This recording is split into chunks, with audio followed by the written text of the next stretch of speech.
What's up everyone? I am Cedric Pedro Santos from BSED4F, and for today's video, we're going to discuss The Sweetheart, Flamboyant, and Insane Rare-Reading Rizal's Critique of the 19th Century, Filipina in the Noli Me Tangere. Wherein at the end of this lesson, everyone can understand how the women in Noli Me Tangere portrayed in our society and how Rizal critique being a Filipina in the 19th century. So, let's get started. Before we start to discuss our article, this article is written by Flor de Lis R. Altes Aldela, and she is a member of Faculty of University of Santo Tomas from Department of Philosophy, Research in Arts, Cultures, and many more. So, when we say flamboyant, it is tend to attack or to attract attention because of its confidence and styleness when it comes on his writing, his passion, and many more. So, let's move on to the abstract. Rizal may not be a philosopher, but he can line into the likes of Gandhi, Tagore, and maybe Confucius. Mohandas Gandhi, a political ethicist, while Confucius is a Chinese philosopher, and si Tagore naman is an Indian philosopher.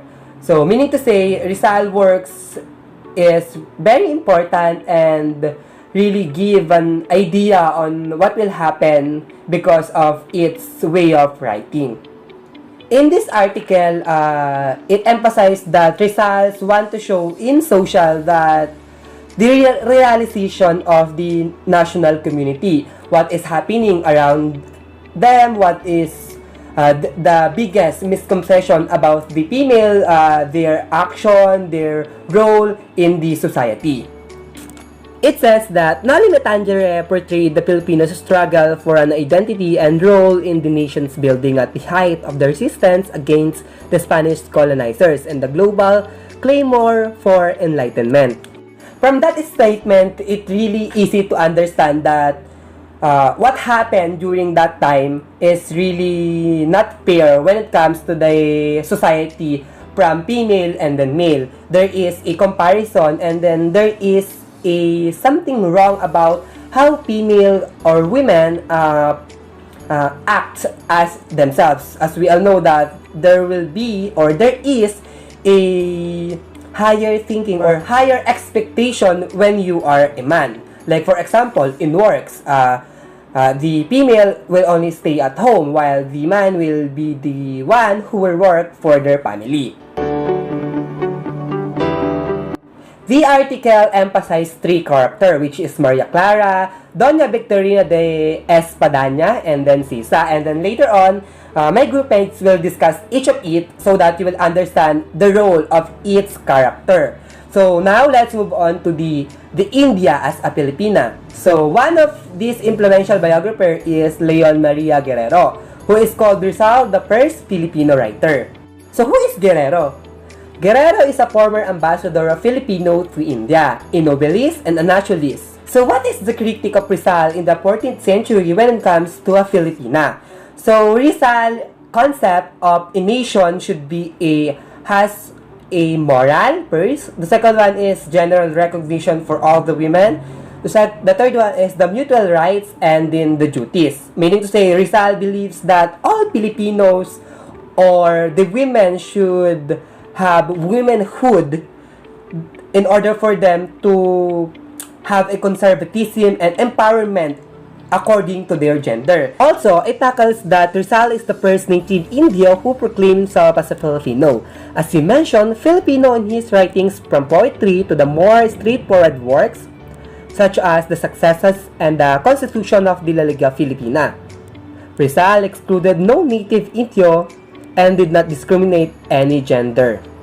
Even though Dr. Rizal is the first Filipino who used or proclaimed the Indio as a Filipino, but Padre Burgos is the first one to use the word Filipino in their campaign in secularized and Filipino the Catholic Church. Padre Burgos is a mentor of a friend of Pasiano Rizal brothers.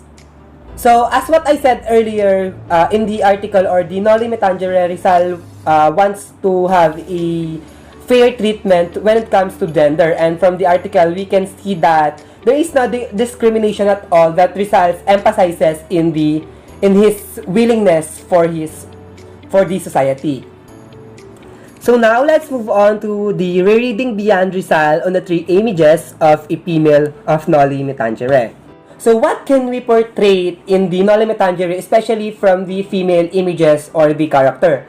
First, it expressed the social cancer of how the community before and about the corruption in the government officials, especially those who had in the higher position who really terminate and take the word power. The second one is describe the life, the beliefs, and the hopes, desires, and laments of each of the characters, or we can see it as a Filipino from that time.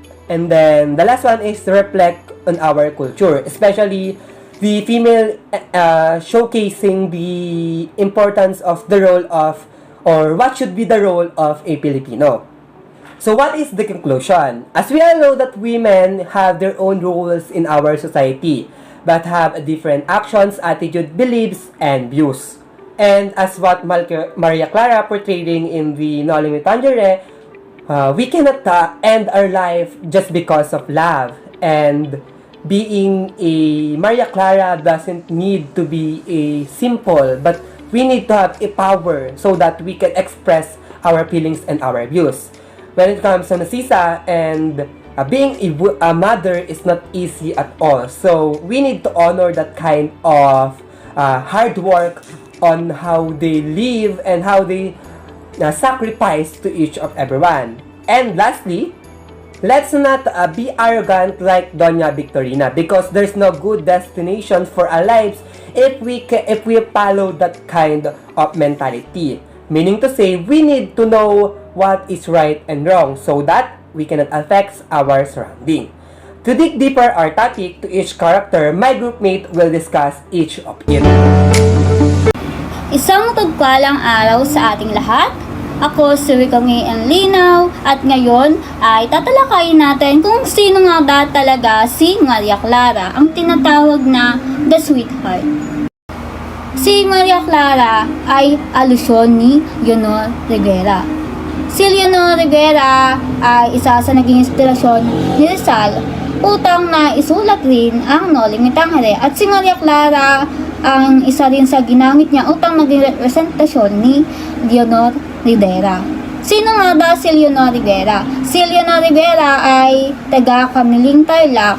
Habang nasa Europe si Jose Rizal ay nagpakasal ito sa inhinyero o sa isang mayaman na inhinyero. Si Maria Clara, kung kikilalanin natin o kilala na wala natin siya bilang isang nainhen at virgin na babae. Siya ay anak ni na Katitan Tiago at Tia Alba. Ngunit kalaunan ay nalaman na intimated child pala siya ni Padre Damaso o anak pala siya ni Padre Damaso. Dahil nga sa nangyaring pang-abuso ni Damaso kay Tia Alba na naulit na naman sa panahon ni Maria Clara. Si Maria Clara rin ay kilala natin na representa o sumisimbolo sa simbahang Katoliko. Dahil nga pagkakilala sa simbahang Katoliko ay malinis, hindi nagkakamali o takot silang magkamali. Tingin nila ay perfecto na sila. Ngunit kalaunan pala ay nadonisan ito. Parang sa katauhan ni Maria Clara. Nalalaman natin ang ibang impormasyon mamaya. Si Maria Clara nga ba ay tunay na nagrepresenta sa mga kababaihan, lalo na sa panahon ngayon? O si Maria Clara ay isang babae na hindi dapat tularan ng mga kababaihan? Nalalaman natin yan.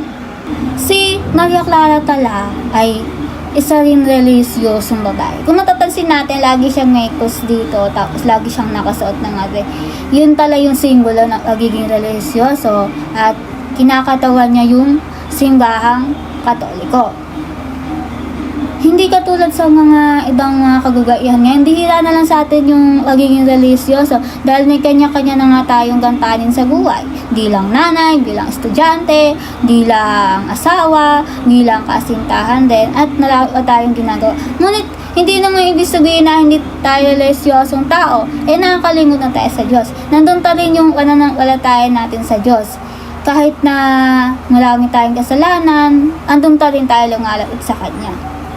Ngunit, totoo nga ba na malinis si Maria Clara? Si Maria Clara ay isa ring mayaman na babae, elitista kung tawagin sa panahong iyon, panahon ng mga Espanyol. Si Maria Clara, mas nangingibabaw sa kanya yung dugong Europeo kaysa sa dugong Indio o Katutubo. Dahil nga yung nanay niya, kung kikilalanin natin, si Tia Alba ay may dugong Katutubo o tinatawag nating Indio noong mga panahong iyon. Si Katitan Tiago kasi, mayaman na talaga yan. Kaya nga siya lagi tumatanggap ng bisita. His interpretation of the character Pascual notes that Maria Clara and her double-faced ancestry represent how the Philippine culture was regarded at the time to only had emerged upon the coming of the colonizer. Ang interpretasyon o karakter ni Maria Clara ay sumisimbolo lamang mismo noong sinakop tayo ng mga Espanyol dahil nga diyan sumultot ang simbahang Katoliko o diyan tinalaganap ang Katolisismo. At ang pagkakilala nga sa Katolisismo ay isang malinis at hindi nagkakamali at perpektong simbahan.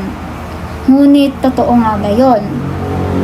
Saka ang tinagmulan ni Maria Clara na angkan kay Katitan Tiago, Tia Alba at Padre Damaso ay lumarepresenta lamang yan sa panahon ng Espanyol o sa mga kaugalian ng mga Espanyol noong mga panahon na yon. Kaya nga sinulat ni Rizal yan kasi kumuha talaga siya ng inspirasyon noong panahon na yon. Si Maria Clara, nasabi ko na kanina, ay kabilang sa mayaman na angkan.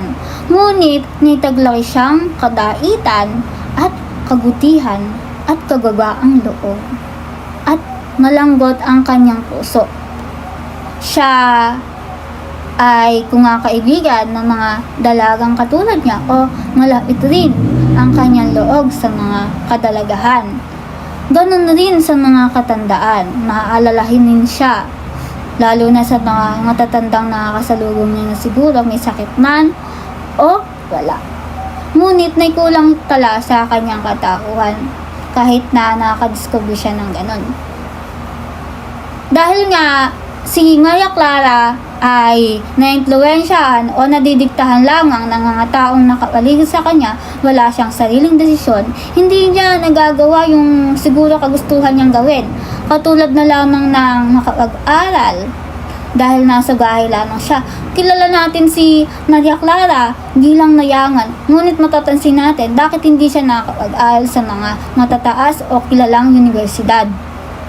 Halimbawa na lang sa Ateneo sa UST, hindi niya nakukuha yung kursong gusto niyang agutin o hindi nga lang niya naagot yung mga pangarap niya dahil lagi lang siyang nasa bahay, naglilinis, sunod-sunuran ng mga nandol, ng mga taong nakapaligid sa kanya, ng mga magulang siguro, si Padre Damaso at kung sino-sino tang mga taong nakapaligid o dumidikta sa kanya. Wala nga siyang sariling desisyon na ayos o ulido lang magdesisyon yung mga kagagaian. Dahil nga, tiniisip talaga natin mabuti kung ano yung mga desisyon na gagawin natin sa buhay. Ngunit sa sitwasyon ni Maria Clara ng mga panahon na yon, parang nanginili pa siya kung ano nga ba ang dapat niyang unahin. Kung pamilya nga ba o pagmamahal. Dahil nabanggit dito, confronted by conflicting values and in this case, between love and loyalty. Dahil nga nasa gahay lamang siya araw-araw, nadidiktahan siya, siguro parang mas nangingidaw sa kanya yung pamilya o mga taong nakapaligid sa kanya. O siguro mahal na rin niya yung pamilya niya, ngunit dinidiktahan lamang siya, hindi siya hinahayaan. Yung dayong pagmamahal, pati na rin yung mga taong nakapaligid sa kanya. Dadanggitin ko na nga yung tadalos-dalos na desisyon ni Naria Clara. At nalalaman nyo na talaga kung ano nga ang tunay niyang katauhan. Babanggitin ko na rin. Overwhelmed by her two action, it is mentioned at the epilogue of the Noli that Naria is able to help both the sinister forces. She died, committed suicide in the nunnery. Dahil nga nahirapan siya nagdesisyon between pamilya o sa tagitan ng pamilya at pagmamahal, nagdesisyon siya o nagkadalos-dalos siyang magdesisyon na mag-suicide o magpakamatay. Dahil nga siguro unang-puno na rin yung puso niya, yung isip niya gulong-gulo na, parang masisiraan siguro ng dait. Kaya na pagdesisyonan niya na nagpakamatay o tausin na lamang ang kanyang buhay. Ito ang tanong ko kanina. Totoo nga bang lumepresenta si Naria Clara sa mga kababaihan o hindi siya talaga inspirasyon para sa lahat? Hindi nga ba talaga siya totoong nalinis dahil lumepresenta lang siya sa simbahang Katoliko? Ang sagot, masasabi ko ay oo. Doon ta lang sa dinidiktahan lamang siya ng mga taong nasa paligid niya, ay hindi mo na masasabi na nirepresenta niya ang mga kababaihan sa panahon ngayon. Dahil tayong mga kababaihan, may sarili na tayong desisyon. Malaya tayong gawin kung ano yung gusto nating gawin. Katulad na lamang ng kapag-aral, nakapagmahal ng mga lalaking gusto natin o yung nasa puso natin at isipan, saka nakagala, nakapagkomunikasyon kung kanino, syempre sa kilala natin or sa makikilala pa lang natin, at marami tang iba. Yan yung mga bagay na hindi nagawa ni Naria Clara. Saka yung mga kababaihan ngayon, talaga na yan, woman empowerment nga ang tawag ngayon eh. Dahil nga ang mga kabaihan, pag natahak sila sa mga matinding pagsubok, lalabanan nila yan gamit yung mga tama nilang desisyon. Katulad na lamang ng depression, stress, anxiety. Di ba tayo bilang estudyante, naranasan din natin yan? Yung stress, na depress, katulad ng mga naranasan ni Naria Clara, na anxiety, o yung pinamimili tayo sa dalawang bagay kung ano yung talagang pipiliin natin, kung yung pag-aaral nga ba o pag-jojowa. Halimbawa lang yon. Siyempre, magdedesisyon tayo ng tama at naayon sa pangailangan rin natin o yung sa mga kagustuhan natin mismo. Siyempre, pipiliin natin na nakapag-aral dahil nga ito ang susi para sa ating mga pangarap. Iniiwasan din natin yung stress at depression na yan dahil nagpananampalataya tayo sa Diyos. Yun yung pinagtataka ko kung bakit bigla na lang nagpakamutay si Naria Clara. Relisyoso siya, kilala siyang relisyoso. Ngunit bakit hindi siya lumapit na lamang sa Panginoon upang humingi ng gagay, humingi ng tulong? Dahil alam ko sa panahon ngayon, makakuha naman sa panalangin. Included talaga o kasama talaga yung decision making o yung pagdesisyon natin ng tama. Ngunit sa era natin ngayon o sa modernisasyon ng panahon, makakuha natin yun sa dasal dahil ang pagkakakilala natin sa Panginoon, tinawalakas yung loob natin. Lagi tayong ginagawa. Ngunit sa sitwasyon na yun na nagpakamatay siya, bakit nga hindi nga lang siya lumapit o nagdarasal sa Panginoon? Siguro lumapit siya, nagdasal siya, pero ginawa niya pa din. Parang siguro parang nakulangan din siya. Ganun. Parang hindi niya rin na-apply sa sarili niya yung magiging relisyoso niyang tao. At eto na nga yung sinasabi ko, o sasabihin ko pala, na sa nangyari kay Maria Clara, nadungisan yung tagkatao niya. Parang natakot siya na hindi na maging perfecto ulit. At natakot siya na magkamali. Yun yung representasyon sa Catholicismo nun. Ngunit, sa totoo lang, noong tanan, nadungisan na talaga yung simbahang Katoliko. Katulad ng nangyari kay Maria Clara dahil nga sumisimbolo siya, di ba? Nadungisan na in the way o sa tanalaan ng panlalakad sa simbahan. Nangungulakot yung mga padre o yung tinamamahalaan ng mga tare. Katulad na lamang ni Padre Damaso, Padre Salvi, siguro mga ano din yun, mga kulak. Saka yung ibang mga tare. At nalantas silang mga maling ginagawa sa simbahan. Doon pa lang, nadudungisan na o nalalagyan na ng bahid ng karunihan ang simbahan. Kaya hindi mo masabing malinis talaga. Sa panahon ngayon, nangyayari pa rin yun sa ibang tare. Hindi ko naman nilalahat kasi may mga tare na natitino. Saka maganda talaga yung naisin. Yung ibang tare, magugulat ka na lang kano sila nagkakakotse. Yung ibang tare, may iPhone. Saan nila kinukuha yung pinangbibili nila na yun? Eh yung kotse, di mo naman makakuha sa sabihin na lang natin na binigay sa'yo. O nga, ipon mo ba yun agad? Diba? Siguro yung ibang mga tare, puro yung intention. Ngunit yung iba sa panahon ngayon, parang hindi naman. Siguro yung iba, pera lang yung hagol. Tapos yung kagalian ni Padre Damaso, may mga nang-aabuso pa rin sa panahon ngayon. Sinabi nga ni Sir nung last time na may gumagawa pa rin ng molestya at iba pang mga bagay na dumungis-nis mo sa simbahang Katoliko noong mga panahon ngayon. Noon at pati na rin ngayon. Kaya sa katauhan ni Maria Clara talaga representa ang simbahang Katoliko. Perfecto, ngunit nadungisa. Kumbaga, sa sitwasyon ni Maria Clara, nagpadala siya sa mga pagsugok na nangyari sa kanya. Idagdag ko rito, munti ko nang makalimutan, yung inabusyo siya ni Padre Salvi. Saka yung pagka-ngulila niya kay Crisostomo Ibarra. Nagpadala siya sa mga pagsugok niya sa halit na dalahin yung mabibigat na pagsugok o suliranin na yun. Ginawa niyang wakasan yung buhay niya. Nabanggit rito na si Maria Clara ay hindi siya tiludustero, hindi siya nagsusulong ng reforma, at higit sa lahat, hindi siya isang nakadayan. Dahil siya mismo ay konektado lamang rin sa dalawang hindi mahalagang tauhan sa nobela na si Padre Damaso na nang-aabuso ng kapwa niya, lalo na kagagaian, sakim at nainggitin.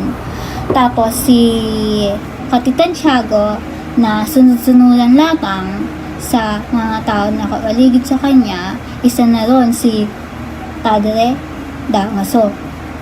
Kahit nga mayaman siya, nagiging sunod-sunuran pa rin siya. Ganon rin si Maria Clara. Kung magtutugmain natin yung mga yan, nagkakonekta talaga sila. Dahil si Padre Damaso ay isa sa dumungis din sa simbahang Katoliko at hindi malinis na pare. Ganun rin si Maria Clara na kilala natin bilang relisyoso, malinis. Ngunit na dahil nga sa mga pagsubok na dumating sa kanya, dahil nga sa pang-aabuso, dahil nga sa pangulila niya kay Crisostomo Ibarra, at dahil sa tagpili niya sa pagitan ng pagmamahal sa pamilya at pagmamahal sa kanyang kasintahan, ay naisip niya agad na magpakamatay. Kahit na hindi ito ngayon gawain ng mga kababaihan. Dahil nga si Maria Clara mismo ay lumipresenta lamang sa simbahang Katoliko nung mga panahon ngayon, pati naman ngayon. Tapos, si Taglidangaso ay isa rin sa ng abuso kay Tia Alda na nangyari rin sa kanya. Kaya nga hindi natin nasagin na malinis talaga yung si Maria Clara dahil niya sa mga nangyari sa kanya na hinayaan lamang niya, na hindi nga lang niya inalakas yung loob niya, talalungagan at nagdesisyon ng tama. Nahit na ngayon sukatin kung ano nga ba talaga ang nais ni Rizal sa mga pangunahing taon na ito. Dahil ito raw ay sumisimbolo sa katangian ng isang dayani na ngay isang matatag o malakas na bansa. Ngunit kagalaktaran nito sa mga nangyari noong mga panahon ngayon, kahit naman ngayon. Dahil nga si Maria Clara ay isang naging mahinang babae, taliwas sa kanyang pagiging nainhen at nalinis, siya ay nadiktahan ng mga taong nakapaligid sa kanya, at tulad na lamang ng kanyang pamilya at kung sino man ang mga taong nakapaligid sa kanya. Hindi rin natin masasabi na may sariling desisyon si Maria Clara, dahil kung may sarili siyang desisyon, hindi siya magpapadikta, di niya gagawin yung mga bagay na nakapagbuwis ng kanyang buhay at nakapagwakas ng kanyang buhay. Dahil kahit anumang pagsubok yan ay gagamitan mo ng tamang desisyon. At taliwas sa wala na wagalang ng mga Pilipino kay Maria Clara, di lang modelo ng walang Pilipino, ang kanyang karakter ngayon ay nilalayon upang ilarawan ang isang natanglaw na paglitat ng isang pag-uugali ng nangyari noon o yung kanyang sinisimbolo. Dahil nga sa pagiging mainhen, naging nakakatawa na ngayon si Maria Clara. O nalulungkot ka na matatawa, mixed emotion, kasi dahil sa ginawa niya na tagtatakangatay o yung mga taliwas na desisyon niya. Tapos, yung pagiging religious niya o yung may takot sa Diyos tungo sa pagiging nalayo sa Diyos, o parang nawala dito yung sinasabi na pananampalataya na sa Diyos. Dahil nga, mas inuna niya na gawin yung pagkamatay kaysa magdasal o mananampalataya. Nasabi kong hindi talaga noon malakas ang bansang Pilipinas. Dahil talaga sa mismong karakterin ni Maria Clara, makita na ang bansang Pilipinas ay nagtadadikta lamang sa mga sumasakop na bansa, katulad na lamang ng Espanyol o Spain. Dahil nga salit na yung kultura natin yung tinatangkilik o minamahal natin nun, yung mga kagustuhan natin. Ano yung tinatangkilik natin nun?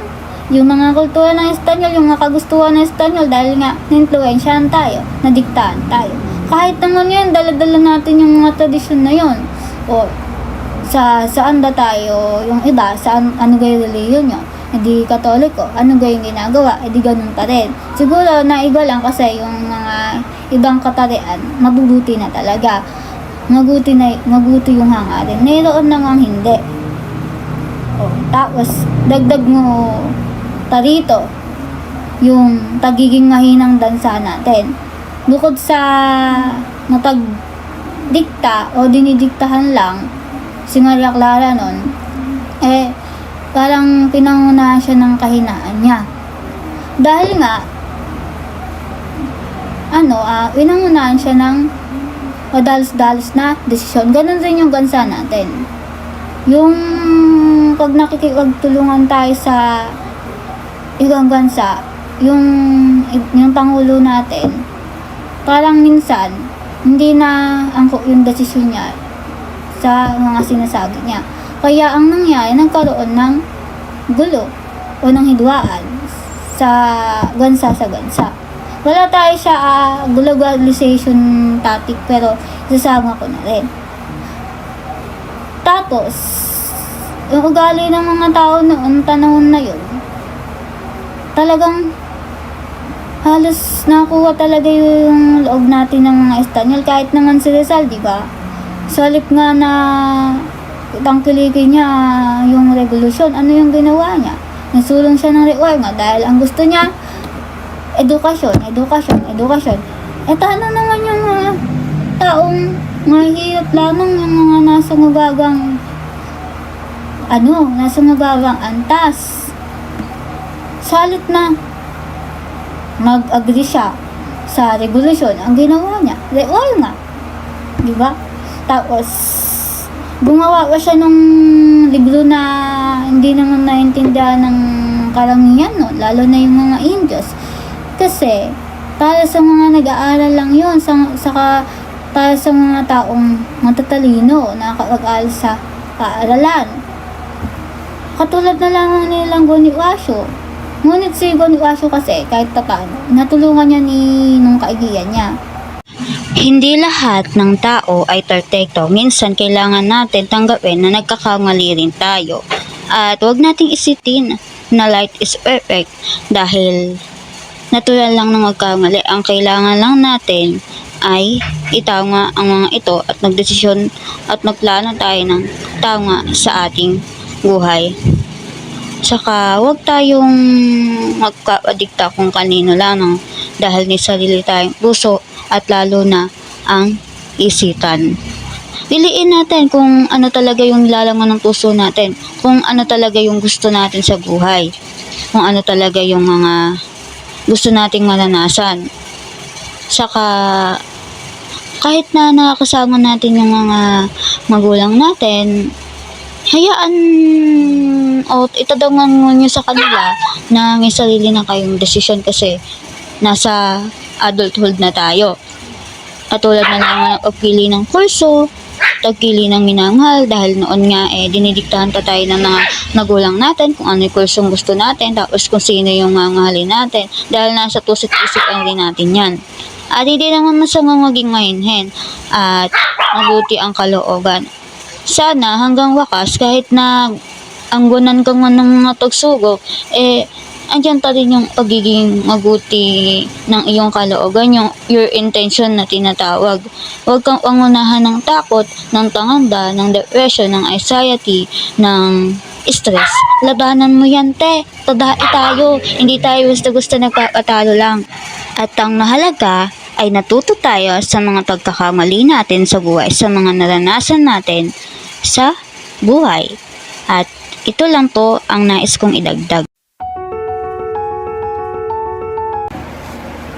At dito na nga nagtatapos ang mga impormasyon o tag-uulat ko tungkol kay Maria Clara. Naway may natutunan kayo at nangulat din kayo sa mga katotohanang nangyari noong mga panahon na yon na sinisimbolo rin ni Maria Clara o ng katauhan ni Maria Clara.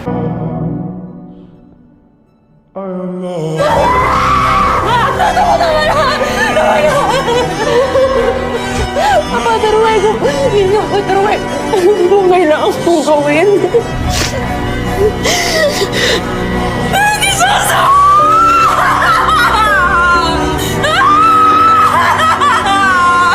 Tinggan nyo kami!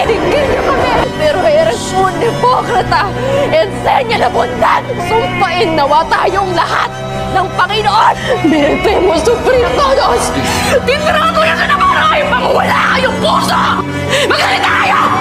Utang na loob! Huwag niyo ako patahimikin! Por favor, ayoko nang tumahimik pa! Dahil lahat na lang ay dinidikta mo. Kumbento? Good day, everyone. Let me introduce myself. My name is Jamila de la Cruz from BSED4F. So, let us continue our discussion about our topic. Let me first show a short act portraying the character that was assigned to me. Anong tinitingin mo dyan, Angel? Sa bagay, Sino ba naman hindi mapapatingin sa kagandaan kong taglay, di ba? Pero hindi ko pinangarap na ipakasal sa isang Indio. Nakakadiri. Ang dream boy ko ay maikasal sa isang Espanyol. Di ba? Bagay na bagay sa akin ang ikasal sa isang Peninsulares. Buenas tardes! Anong buenas tardes? Huwag mo akong tinatama. Mas may dugo akong Espanyol kaysa sa mga Agustina. Ako bang itatama mong mangmang ka? Que horror! Napakapakan ang lugar na to. Napakasakit sa mata na makita ang mga pangit na Indio. Nasaan na ba ang aking gintot pilak? Ako'y mamimili lamang ng alahas. Hindi ako pwedeng matalbukan ng isang donya nagpipilitang Europa. Kilala niyo naman na siguro kung sino ang tinutukoy ko. Ayaw ko na lang mag-talk. Ano? Anong sinasabi mong pekeng doktor ang asawa ko? Baka gusto mong makurot kita nang malaman mong sinasabi mo. Bakit? Need ba ng credentials? May panggagamot mo ba ang credentials? Mga mangmang talaga! Mga mababang uri! I'm sure na nagkaroon na kayo ng ideya kung sino ang magiging topic natin today. It was Doña Victorina de los Reyes de Espadaña. So, yung word na ginamit sa article na ito upang i-describe si Doña Victorina is the word flamboyant, which defined as a person tending to attract attention because of their confidence and stylishness. Oh, so we are already aware on Doña Victorina's character. So let us broaden your knowledge about her. She was married to a Peninsulares, which is Tiburcio de Espadaña, kung saan siya ay tinatawag na fake doctor na kilala ang Donya dahil sa pagiging nitong kikay sa pagsusuot ng mga gown, jewelries, and she often wear a rice powder on her face. She was more Spanish than Agustina of Saragossa, but the funny thing is she speaks the language badly. She is a ridiculous figure whose only reason for the existence is to provide humor. Dahil sa pagiging social climber ni Doña Victorina, ay nagiging katatawanan na lamang siya sa iba. Isa pa ay gusto niyang tinatawag siyang Doktora Victorina dahil na rin sa kanyang peking doktor na asawa. Which is, pinakasalan lang naman siya ni Tiburcio dahil nagbabakasakalin siya na yung pagiging flamboyant ni Doña Victorina might save him from his savageness.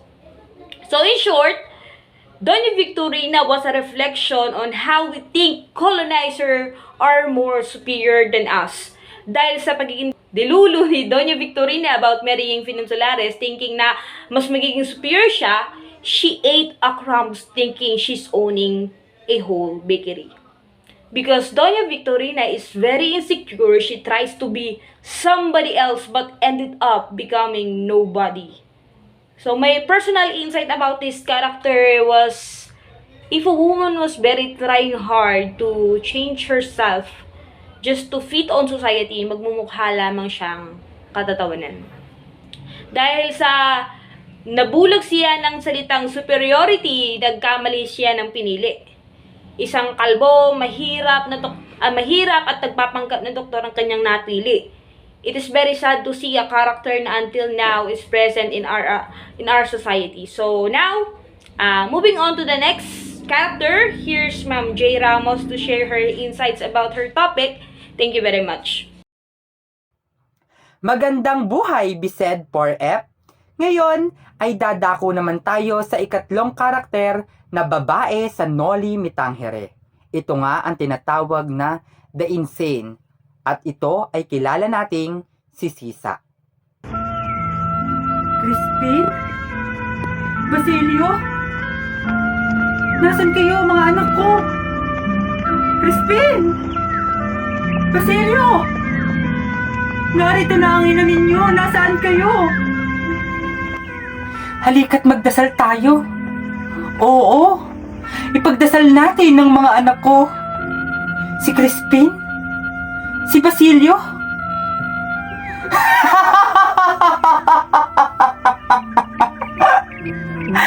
Si Crispin! Ang anak ko! Ang bunso ko! Oo, si Basilio! Si Basilio ang tagapagsindi ng ilaw sa simbahan at ang batang si Crispin na makikita niyong padausdos sa kampana ng simbahan. Nawawala ang mga anak ko! Crispin! Basilio! Nasaan na kayo mga anak ko?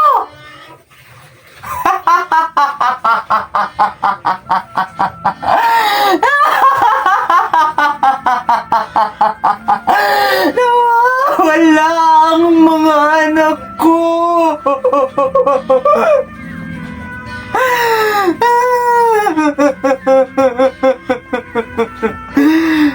Sana'y di magmaliw ang dati kong araw. Bawal ko nga pala awitin ang awiting ito sapagkat si Doña Victorina ay sasaktan na naman ako. Ayoko na! Let us discuss the background of this third character. Sisa is a character in the novel Noli Me Tangere by Jose Rizal, the national hero of the Philippines. She is the mother of Basilio and Crispin, two young boys who work as a sacristan in the local church.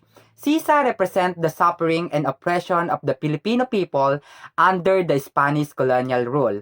She also symbolizes the motherland or inang bayan who lost her children and her dignity because of the abuses and injustice of the colonizers. Ang ikatlong babaeng karakter, si Sisa, ay ipinangalan kay Narcisa, isa sa mga kapatid ni Rizal. Gayunpaman, kinilala ang mainstream interpretation ang karakter na ito bilang isang icon na luka-luka, ang baliw, sa Noli. Inilarawan siya ni Rizal bilang isang katutubong babae na nakatira sa isang kubo sa labas ng bayan, may asawa na isang lasinggero at sugarol at ang ina ni na Crispin at Basilio. Sa panimula, si Sisa ay isang asawang matiyagang nagtitiis sa mga paghihirap ng buhay at isang pagmamahal na ina sa kanyang mga anak.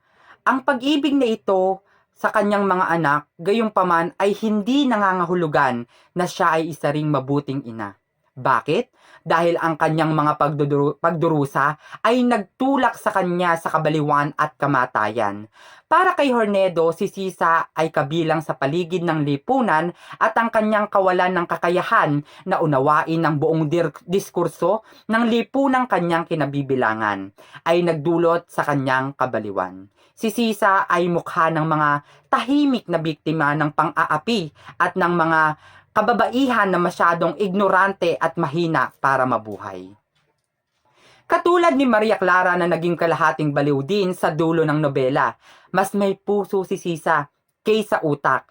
Ngunit, hindi tulad ni Maria Clara na kabilang sa mataas na uri, si Sisa at ang kanyang mga anak ay inapi hindi lamang ng mga Kastila, kundi pati na rin ng kanilang mga kapwa katutubo tulad ng sakristang mayor at Doña Consolacion. Ang ganitong mga detalye ay nakakatulong sa pagtatalo ni Daroy na ang kwento ni Sisa ay nakatulong sa isang paraan sa uri ng pag-igting na umuusbong sa pagitan ng mga mithiin ni Ibarra at ang panlipunang kalooban. Sinasabi rin dito, Sisa is the face of the silent victim of oppression and women who are too ignorant and weak to survive. Tama. Kung ating babasahin ang Noli Me Tangere, makikita natin na ang karakter na si Sisa ay sobrang mahina. Hindi niya napagtagumpayan, nalagpasan kung ano ang kanyang pinagdaanan. Bagkus, siya ay naging isang ignorante at siya ay naging isang sunod-sunuran. Tinanggap na lamang niya kung ano ang kanyang natatamo. Dapat ay makita rin natin kung papaano naging mahirap ang sakripisyo na ginawa ni Sisa.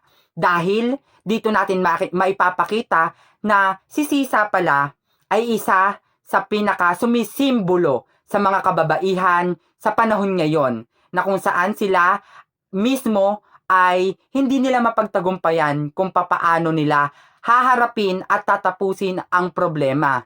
Kaya dapat sa pinapakita ni Sisa ay ang mga kababaihan ay mawalan sila ng mawalan sila ng takot sa kanilang puso at isipan na kung saan dapat kailangan nilang ipaglaban ang kanilang karapatan.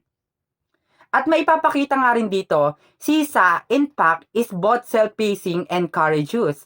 She could not assert her essential ideas but she held on her martyrdom. Tama. Ang pagiging isang martir ni Sisa ang nangibabaw dahil hindi niya kinaya ang kanyang pinagdaanan na nagbigay sa kanya, na nagdulot sa kanya sa pagkamatay. Kaya makikita rin natin dito na talagang si Sisa ay isang martir dahil wala siyang ginawa, hindi niya ipinaglaban, bagkus ang kanya lamang hangarin ay makita ang kanyang anak na si Crispin at si Basilio. Hindi dapat ganon ang ginawa ni Sisa. Dapat, kung makikita natin sa panahon ngayon, na dapat tayong mga babae pag meron tayong hinahanap na isang bagay, may mga pagsubok na darating sa atin. Kaya dapat tayo ay magiging malakas, matatag, upang sa gayon ay mapagtagumpayan natin, malutas natin, at higit sa lahat ang tunay na minimithi natin na makamit ay makakamit natin kung tayo ay lalaban at kung tayo ay hindi susuko sa anumang pagsubok na ating kakaharapin. Para sa ating pagtatapos at bilang konklusyon, a docile would submissive woman who, when cornered and hurt, loses her grip on reality. Si Sisa daw ay isa sa pinaka sumisimbolo sa mga kababaihan na kung saan ang kanyang pagkabaliw ay tunay na kanyang tinanggap na lamang. Kumbaga, ito ay makikita din natin sa realidad ng ating buhay na kapag tayo ay nakaranas ng hindi maganda sa ating buhay, tayo ay maaari ding mabaliw. Ngunit dapat lagi nating tatandaan na lahat ng pagsubok na ating pagdadaanan ay dapat tayo ay lumaban, at makikita rin naman talaga dito na si Sisa ay sobra siyang nahirapang dalhin ang kanyang mga problema, at sa sobra din na kasabikan niyang makita ang kanyang mga anak ay lahat ginawa na niya. Kaya naman ito rin ang nagdala sa kanya para siya ay pahirapan at para siya ay mamatay. Sana ho ay ating naunawaan at naintindihan kung ano nga ba talaga si Sisa sa kwento ng Noli Me Tangere. Ang mga kababaihan raw noon ay mahilig magnobena, ngunit sa likod nito, sila naman ay nagsusugal ng tongits at kung ano man yung usang sugal ng mga panahon na yon. May tinatago silang karungihan at sa halit na manampalataya at gamitin ng nobena na yun sa tama, sa likod nun, nagsugal pa rin sila, hindi sila totoong mananampalataya. Ang mga ina rin nun ay na-influensya rin ang kanilang mga anak. Maaring ang mga anak nila ay maging alipin ng mga tari, naging basagulero, o anong negatibong kalalabasan nun. Dahil nga sa mga nakikita nila sa kanilang mga magulang. Ang mga ina, dapat sila ang maging mabuting ehemplo para sa kanilang mga anak. Nang sa taglaki nito ay naging mabuti itong mamamayan ng bansa. At hindi lang ng bansa, ng lipunan at ng mga taong kinakaharap niya. Ang mga kababaihan, dapat nagmumula ang pagiging malakas rin. Hindi dapat ginagamit ang pagiging mahina. Dahil sa mga kababaihan na magulang, nagmumula ang ikabubuti ng kanilang mga anak. Dapat influensyahan ng mabuti ang kanilang mga anak. Katulad ng sa pahayag na yan, dapat hindi kailangan gawin kung ano yung alam mo ikasasama rin ng anak mo dahil sa ginagawa mo. Ang mga ina ang may pananagutan sa kasalukuyang pagkaalitin ng ating mga kababayan dahil sa walang limitasyong pagtitiwala ng kanilang matagmahal na puso sa kanilang masigasig na tagnanais na itaas ang kanilang mga sariling anak. Ang kapanauhan ay bunga ng kagustusan at ang sanggol ay naguo sa kantungan ng kanyang ina. Ang ina na tanging makapagturo sa kanyang anak kung paano lumuhod at humalik sa mga kanay ay hindi dapat umasa sa mga anak ng may dugo maliban sa masasamang alipin. Naging makatuwiran tayo at buksan ng ating mga mata, lalo na tayong mga kababaihan, dahil tayo ang unang naka-impluwensya sa kamalayan ng mga anak at mga lalaki. Dahil tayo ang may mga kapangyarihan, itama rin at tuwid ang mga kamalian nila. Sa naikling salita, binibilang natin ang mga katangian na ayon kay Rizal ay ang mga ina ay kailangang magkaroon ng una, maging isang tatat at marangal na asawa, dahil ang isang maging marangal at tapat na asawa ang maging impluwensya at magtatahak din sa iyong asawang lalaki sa tamang landas, kahit na siya ay minsan nalilikaw sa landas at nagtutuwid sa kabutihan. Ikaw na mismo ang manguna kahit na babae ka. Pangalawa, maging tulad ng mga ina ng Spartan na nagpalaki ng kanilang mga anak sa paglilingkod sa Estado. At panghuli, lumikha ng kapaligiran ng dignidad at paggalang sa mga lalaking nakapaligid sa kanya. Patuloy na maglikha ng pagrespeto sa mga kalalakihan kahit na anong man ang gawin nila sa'yo, irespeto mo pa rin sila. Pero kung lugos-lugos na ang pangmutya, pang-aaguso, lungagan ka na. Ngunit lungagan ka ng matayapa. Huwag gamitan ng dahas. Bilang isang kababayan, kailangan may katayataan ng puso at isipan natin. Dapat niyang gisingin at ihanda ang kalooban ng kanyang mga anak tungo sa lahat ng marangal, hinahatulan ng wastong panantayan sa lahat ng taos-puso at natatag na layunin, malinaw na taghatol, malinaw na pamamaraan, katatatan sa kilos at gawa, pagmamahal sa kapwa at paggalang sa Diyos. Ang mga babae raw na walang asawa ay huwag magpaakit sa mga kalalakihang wao, dahil maaari naman silang maghintay kung sino ang tala talaga sa kanila, dahil darating at darating ang tamang panahon na may mamahalin at mamahalin rin sila. Huwag silang magpaakit sa mga kagwauhan, sa mga kagisigan ng mga kalalakihan, dahil baka yung mga gwao na yan ay sila pang manloloko at hindi mabuti ang hangarin sa'yo. Pumili ng tama at wasto, gamitin ang puso at isipan sa pagpili. Napansin natin dito na pinagkumpara ni Rizal ang mga kadadaihan ng Europea at Amerika at ang kadadaihan ng Pilipinas, dahil nga pinapakita na ang mga Europeo at ang mga Amerikana ay nakapag-aral, samantalang ang mga Indios o Filipino noon ng mga kadadaihan ay hindi nakapag-aral at nasa tahanan lamang. Ngunit ngayon, hindi na maaaring nakumpara kasi nga nakapag-aral na ang mga kadadaihan, ibang mga kadadaihan, halos lahat dito sa Pilipinas. Ang iba ay nakakuha na ng kurso at may karatatan na upang ipaglaban ang kanilang mga karatatan. Continuation tayo ng same letter to Training Rizal writes. So, ganito ang sinasabi dito. In our provinces, women still preserve a virtue that compensates for their little instruction, the virtue of industry and the tenderness.